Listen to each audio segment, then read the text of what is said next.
Imagine you are playing a game where the developer has a secret cheat code that lets them change the rules at any time. That's kind of like what happens when a decentralized finance protocol has overpowered admin keys.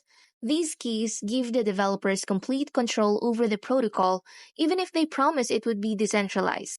It is like having a backdoor into your own house. You might think you're safe, but someone could always come in and steal your valuables.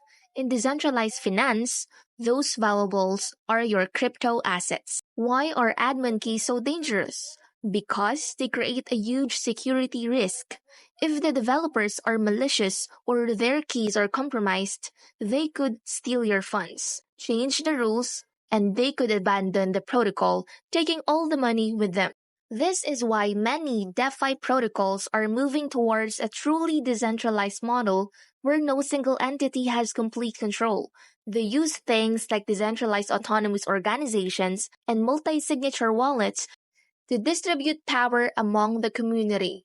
But even if a protocol claims to have no admin keys, it is important to do your research. Many protocols will still have some form of centralized control, even if it's not explicitly stated. Look for projects that have been audited by reputable firms and that have a transparent governance structure. Ultimately, the goal of decentralized finance is to create a truly decentralized financial system. But as long as there are overpowered admin keys lurking in the shadows, the risk of a security breach will always be present. So be careful out there and always do your due diligence before investing in any DeFi protocol.